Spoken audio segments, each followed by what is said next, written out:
दोस्तों, पूरी दुनिया की नज़रें इस वक्त मिडिल ईस्ट पर टिकी हैं। इजराइल ने गजा के बाद लेबनान की तरफ जैसे ही रुख किया, लोगों ने ईरान पर सवाल उठाने शुरू कर दिए। इन सवालों का जवाब ईरान ने लगभग 200 मिसाइलें दाग कर पूरी दुनिया को दिया कि वो इजराइल की ज़ायनिस्ट हुकूमत से मुकाबले के लिए तैयार है। ईरान के supreme leader Ayatollah Ali Khamenei ने 4 साल में पहली बार जुमे की नमाज के दिन इस्लामी देशों से एकजुट होने की अपील की। साथ ही इजराइल पर किए गए ईरान के बैलिस्टिक मिसाइल हमलों को भी जायज़ ठहराया। आयतुल्लाह जिस वक्त ये संबोधन दे रहे थे, उस समय मुसल्ला मस्जिद में उन्हें सुनने के लिए भारी भीड़ जुटी हुई थी। खामनेई ने अपने संबोधन की शुरुआत इजरायली हमले में मारे गए हिजबुल्ला के टॉप लीडर हसन नसरल्लाह को याद करते हुए की थी। ये काफ़ी इंपॉर्टेंट है क्योंकि उससे पहले आयतुल्लाह अली खामनेई ने साल 2020 में तब जुमे की नमाज पर संबोधन दिया था जब अमेरिका ने जनरल कासिम सुलेमानी की हत्या की थी। उससे पहले खामनेई ने साल 2012 में इस तरह का संबोधन दिया था। खामनेई ने आगे कहा कि अगर ज़रूरत पड़ी तो इजराइल पर पहले जैसी कार्रवाई ईरान और करेगा। मतलब साफ है कि ईरान पीछे हटने के मूड में नहीं है। अब एक सवाल आता है सबके मन में कि ईरान क्या वाकई इजराइल का मुकाबला कर पाएगा, खासकर जब इजराइल के साथ अमेरिका, ब्रिटेन, जर्मनी और फ्रांस जैसे ताकतवर मुल्क हों। ईरान कितना ताकतवर है और ईरान आखिर डरता क्यों नहीं है? क्या है उसकी ताकत? दोस्तों, मिसाइलें, गोला बारूद, सैनिकों की संख्या तो आपने सुनी होगी, लेकिन ईरान की असली ताकत ये नहीं है। ईरान की स्ट्रेंथ छिपी हुई है इस देश की ज्योग्राफी में, इसके पहाड़ी रास्तों में, रेगिस्तान में, जिसके बारे में अभी तक आपने बहुत कम सुना होगा या नहीं सुना होगा। तो आइए जानते हैं वो कौन सी 5 चीज़ें हैं जिनकी वजह से ईरान पर जीत हासिल करना लगभग असंभव लगता है।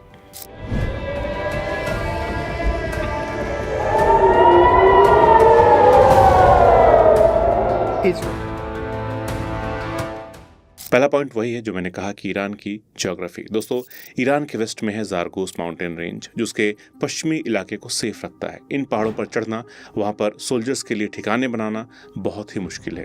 इतनी मुश्किल चढ़ाई है कि दुश्मन देशों के सोल्जर्स को यहाँ पर भारी संख्या में लाना बहुत मुश्किल काम है। ये माउंटेन रेंज ईरान के लिए नेचुरल डिफेंस की तरह काम करता है। इसके दूसरी तरफ इराक जैसे देश जहाँ से ईरान पर हमला करने की कोशिश सद्दाम हुसैन की सेना ने की थी, लेकिन उनको मुंह की खानी पड़ी थी। इस तरह इसके नॉर्थ में अल्बोर्ज माउंटेन्स हैं जो ईरान को सेफ रखते हैं कैस्पियन सी वाले इलाके से। ये माउंटेन्स ईरान की राजधानी तेहरान को भी महफूज रखते हैं और यहीं पर है मिडिल ईस्ट का सबसे ऊंचा माउंटेन जिसका नाम है माउंट दमावंड। इसी तरह ईरान के नॉर्थ ईस्ट इलाके में है कुहे बिनालुद माउंटेन जो सेंट्रल एशिया के देश के इलाकों से ईरान को महफूज रखता है। ध्यान रहे कि ये कोई कश्मीर और हिमाचल के पहाड़ नहीं है, ये मिडिल ईस्ट के पहाड़ हैं जिस पर चढ़ना और सर्वाइव करना बहुत ही मुश्किल होता है। इसी तरह सेंट्रल ईरान यानी कि ईरान के बीच में है दश्ते कवीर, जो कि दुनिया का सबसे इनहॉस्पिटेबल रेगिस्तान है जहाँ न पानी है न खाने के लिए कुछ, ऊपर से भयंकर गर्मी। दश्ते कवीर और दश्ते लुत जैसे रेगिस्तान तक कोई भी आर्मी पहुंच जाए तो भी उसके लिए सरवाइव करना, जिंदा रहना सबसे बड़ा टास्क हो जाएगा। जैसे मंगोल और अलेक्जेंडर के साथ यहाँ पहले भी हो चुका है, जो कुछ इलाके जीत तो गए थे लेकिन ज़्यादा दिन ईरान में टिक नहीं पाए थे। इस तरफ देखें तो पर्शियन गल्फ है, स्ट्रेट ऑफ होर्मुज है जिसको आसानी से ईरान कंट्रोल कर सकता है। इन इलाकों से दुनिया की बहुत सारी जगहों पर तेल जाता है जिन्हें ईरान आसानी से चोक कर सकता है, ऑयल ट्रेड सप्लाई रोक सकता है। खुजिस्तान, शत अल अरब जैसी जो जगहें हैं वहाँ पर ईरान की नज़र रहती ही है, तो उसे अपने देश को बाहरी इन्वेडर्स से सेफ रखने की बहुत चिंता करने की ज़रूरत नहीं है। दोस्तों, जब मैं ज्योग्राफी की बात कर रहा हूँ तो कई लोगों को शायद ये लग रहा होगा कि आजकल तो मिसाइलों और ड्रोन्स का ज़माना है, कौन अपनी सेना उतारेगा, लेकिन ये बात हमास, हिजबुल्ला और इजराइल को भी मालूम है। इसलिए सब ने अपने अपने इलाकों में अपनी तरह के सुरंग जाल बनाए हुए हैं और ईरान के भी अपने बहुत बड़े सुरंग जाल है। इसलिए बिना ग्राउंड पर सेना उतारे किसी भी देश को जीतना, जगह को जीतना आज लगभग नामुमकिन है। इसलिए ज्योग्राफी बहुत ज़रूरी होती है सेनाओं के लिए और हमने समझा है कि कैसे ईरान में ग्राउंड ऑफेंसिव लॉन्च करना किसी भी देश के लिए बहुत ही मुश्किल काम है। दूसरा पॉइंट है ईरान की मजबूत हिस्ट्री और उसकी प्रॉक्सी आर्मी। दोस्तों, ईरान की धरती ने बहुत युद्ध देखे हैं। इसका इतिहास कल्चरली, पॉलिटिकली, रिलीजियसली काफ़ी रिच है। ईरान का इतिहास काफ़ी कॉम्प्लेक्स और लंबा भी रहा है। ईरान दुनिया की सिविलाइजेशंस का सेंटर पॉइंट रहा है। ईरान को पहले पर्शिया के नाम से जाना जाता था। 7th सेंचुरी में इसे अरब की मुस्लिम फोर्सेस ने जीत लिया। ससानिद एम्पायर के हारने के बाद पर्शिया में इस्लामी राज्य आ गया। धीरे धीरे सोशल, इकोनॉमिक और पॉलिटिकल प्रेशर के चलते यहाँ के पारसी लोग इस्लाम धर्म अपनाने लगे। इस्लाम धर्म में आने से पहले पारसी ज़ोरोएस्ट्रियनिज्म नाम के ईश्वर की पूजा करते थे। कई ऐसे पारसी भी थे जिन्होंने इस्लाम मानने से इनकार कर दिया और हिंदुस्तान सहित बाकी दुनिया के इलाकों में आकर रहने लगे। आज भी गुजरात और महाराष्ट्र के खासकर मुंबई में बहुत सारी पारसी फैमिलीज मिल जाती हैं। तो पहले 7th से 9th सेंचुरी तक तो ईरान में सुन्नी इस्लाम फैला, लेकिन उसके बाद 16th सेंचुरी में सफाविद डायनेस्टी के वक्त शिया इस्लाम को ही स्टेट रिलीजन बना दिया गया, जिसके बाद अभी तक ईरान शिया इस्लाम के मानने वालों का देश ही कहा जाता है। अब आपके जहन में सवाल आ सकता है कि जब ईरान को जीतना इतना मुश्किल है तो अरब के लोगों ने इसे कैसे जीत लिया था? तब भी तो रेगिस्तान, पहाड़ और समुद्र था। तो दोस्तों, यहाँ पर समझना जरूरी है कि उस वक्त ससानिद एम्पायर बहुत सारी अंदरूनी परेशानियों से जूझ रहा था। पर्शिया में बार बार युद्ध हो रहा था, बार बार राजा बदल रहे थे।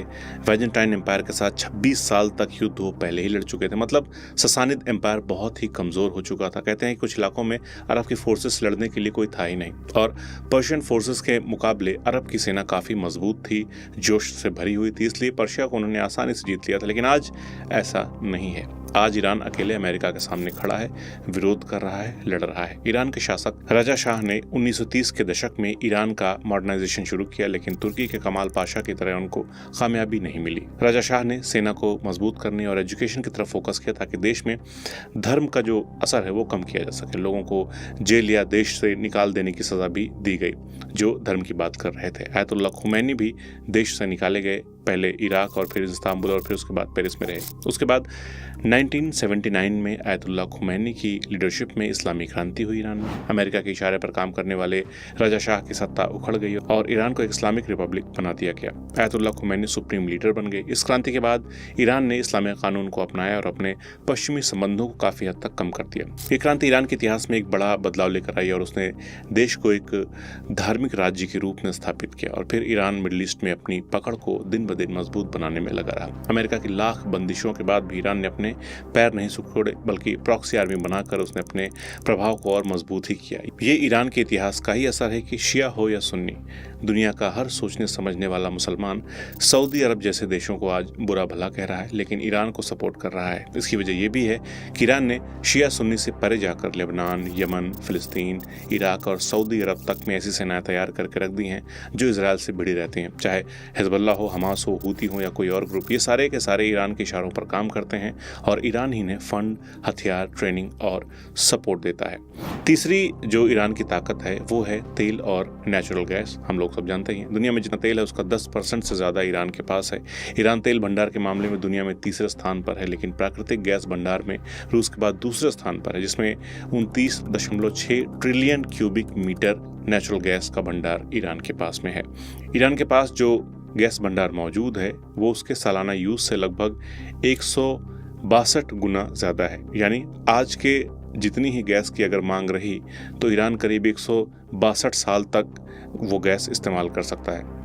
ये कहा जाता है कि ग्रेटर मिडिल ईस्ट का सारा तेल और नेचुरल गैस या तो गल्फ ऑफ पर्शिया या कैस्पियन सागर इलाके में है और ईरान कैस्पियन सागर से लेकर गल्फ ऑफ पर्शिया तक फैला हुआ है। गल्फ ऑफ पर्शिया के पास के देशों के पास दुनिया के कुल कच्चे तेल का लगभग 49% हिस्सा है। साल 2022 में गल्फ ऑफ पर्शिया के 7 देशों ने दुनिया के कुल कच्चे तेल का करीब 32% प्रोड्यूस किया था। शतल अरब से लेकर स्ट्रेट ऑफ होर्मुज तक 615 मील की दूरी पर गल्फ ऑफ पर्शिया में ईरान का दखल है। अपनी खाड़ियों, एंट्री पॉइंट्स, कोप्स और आइलैंड्स की वजह से आत्मघाती हमले करने वाली तेल टैंकर, रैमिंग स्पीड बोट्स को छिपाने के लिए एक सही जगह है। स्ट्रेट ऑफ होर्मुज के अंदर ईरान का समुद्री किनारा 1356 नॉटिकल मील लंबा है, जबकि संयुक्त अरब अमीरात का सिर्फ 733 नॉटिकल मील लंबा है। लेकिन इसमें पाकिस्तानी सीमा के पास चाबहार बंदरगाह समेत अरब सागर का 300 मील का समुद्र तट भी शामिल है। ये ईरान के लिए, मध्य एशियाई देशों और पूर्व सोवियत संघ के लिए महत्वपूर्ण बनाता है। ईरान का कैस्पियन सागर का तट दक्षिण में घने जंगलों से घिरा हुआ है जो लगभग 400 मील तक पश्चिम में अजरबैजान तक फैला है। कैस्पियन सागर की सीमा रूस, अजरबैजान, तुर्कमेनिस्तान और कजाकिस्तान से मिली है। तो कहने का मतलब है कि ईरान के पास उसकी खुद की जरूरतों से बहुत ज्यादा एनर्जी है। जंगल, पहाड़, रेगिस्तान, समंदर, हर तरह के टेरेन तक एक्सेस है जो उसे आत्मनिर्भर बनाता है। तभी तो अमेरिका और वेस्टर्न देशों के तमाम सैंक्शंस को ईरान झेल लेता है और डटा रहता है। ईरान की चौथी ताकत है उसका कल्चर और पॉलिटिकल पावर। ईरान ने कल्चरली अपनी ताकत को कई तरीकों से बढ़ाया और उसका कल्चर धीरे धीरे दुनिया में फैलता गया। इसके पीछे कई ऐतिहासिक, धार्मिक, साहित्यिक और कलात्मक वजहें हैं। सबसे पहले भाषा। ईरान की भाषा है पर्शियन। ईरान की सांस्कृतिक शक्ति को फैलाने में पर्शियन का बहुत अहम रोल रहा है। ये भाषा न सिर्फ ईरान में बल्कि सेंट्रल एशिया में, भारत में और तुर्की में भी एक समय पर खूब बोली जाती थी। सादी, रूमी, हाफिज़ ये पर्शियन के कुछ महान कवि हैं जिन्होंने प्रेम, स्पिरिचुअलिटी और ह्यूमैनिटी पर गहन विचार अपने जाहिर किए थे। इनकी पोइट्री आज भी दुनिया में पढ़ी जाती है। पर्शियन साहित्य के ज़रिए ईरानी कल्चर की मानवता, प्रेम और स्पिरिचुअलिटी के कॉन्सेप्ट्स की अवधारणाएं भारत से लेकर यूरोप तक अभी भी फैली हुई हैं। 1979 की इस्लामिक क्रांति ने ईरान को एक मजहबी मुल्क और कल्चरल ताकत के रूप में फिर से डिफाइन किया। ईरान ने शिया इस्लाम को दुनिया के अन्य हिस्सों में फैलाने में अहम भूमिका निभाई है। शिया इस्लाम का प्रभाव खासकर इराक, लेबनान, सीरिया, यमन और बहरीन जैसे देशों में साफ तौर पर देखा जा सकता है। ईरान ने अपने धार्मिक और सांस्कृतिक विचारों को फैलाने के लिए लेबनान के हिजबुल्लाह, यमन के हूती, इराकी शिया मिलिशिया जैसे संगठनों का समर्थन किया। इमाम हुसैन और करबला की शहादत की कहानियों ने ईरानी संस्कृति और शिया इस्लाम की भावना को दुनिया में फैलाने में मदद की है।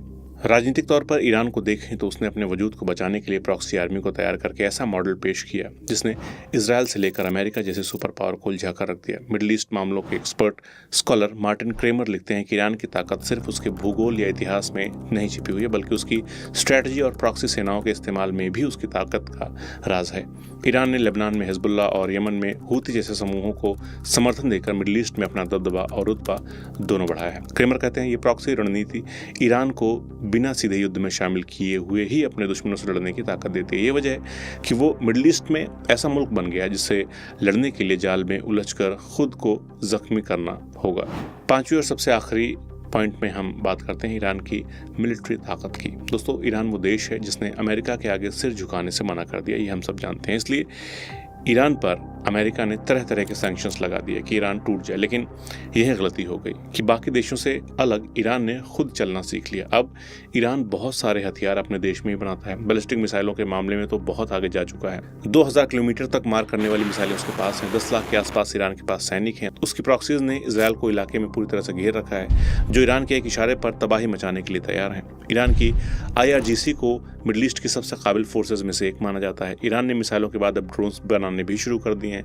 हमने भी हाल में देखा ही था कि ईरान ने हाइपरसोनिक मिसाइलों से इजरायल पर हमला किया और IRGC के मुताबिक 90% मिसाइलें सटीक निशाने पर लगी हैं। लेकिन इजरायली सेना ने भी जोर देकर कहा है कि बड़ी संख्या में ईरान की तरफ से दागी गई जो मिसाइलें थी उनको हवा में ही बर्बाद कर दिया गया था। तेल अवीव के ऊपर आसमान में अगर हम वीडियोस देखें तो चमकती हुई रोशनी दिख रही थी, जो इस तरफ भी इशारा करती है कि इजरायली एयर डिफेंस ने काफ़ी मिसाइलों को रोका भी है। इजरायल फॉरेन मिनिस्ट्री ने कहा कि ईरान ने 181 बैलिस्टिक मिसाइलें दागी और इनमें से एक फिलिस्तीनी शख्स की मौत हुई। इजरायल ने इसका वीडियो भी डाला है। मतलब दोनों ही देश कहीं ना कहीं सच छुपाते नजर आ रहे हैं। तो दोस्तों, अगर गौर करें तो ईरान न सिर्फ अपने इतिहास, कल्चर और ज्योग्राफी से बल्कि अपनी सेल्फ डिफेंडेंस और प्रॉक्सी आर्मीज और अपनी मिलिट्री पावर से भी एक बड़ी ताकत के रूप में दुनिया के सामने आया। जैसे दुनिया भर के मुल्कों में अमेरिका दखल देता है, वैसे ही ईरान का मिडिल ईस्ट के मुल्कों में दखल देना उसकी ताकत की दलील है। इजरायल को सामने से चेतावनी देकर वो अपनी ताकत का एहसास न सिर्फ मिडिल ईस्ट के मुल्कों को करा रहा है बल्कि दुनिया को बता रहा है कि उस पर विजय पाना आसान नहीं है।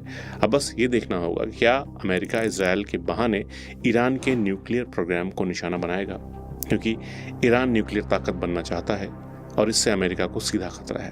और इसके लिए वो ज़मीन के नीचे ये प्रोग्राम चला रहा है जिसे तबाह करने के लिए बंकर बस्टर अमेरिकी GBU-57A बम ही काम करेगा, जिसका वेट 12 टन होता है और ये बम 6 मीटर लंबा होता है। इसको ले जाने के लिए बड़े अमेरिकी एयरक्राफ्ट का इस्तेमाल ही करना होगा, जो कि बिना अमेरिकी मदद के संभव नहीं है। मतलब ये प्लान अमेरिकी मदद के बिना संभव नहीं है। आप क्या सोचते हैं, ईरान की सबसे बड़ी ताकत आपकी नज़र में क्या है? कमेंट करके ज़रूर बताइए। जल्द मिलते हैं एक नए वीडियो में नए टॉपिक के साथ। नमस्कार।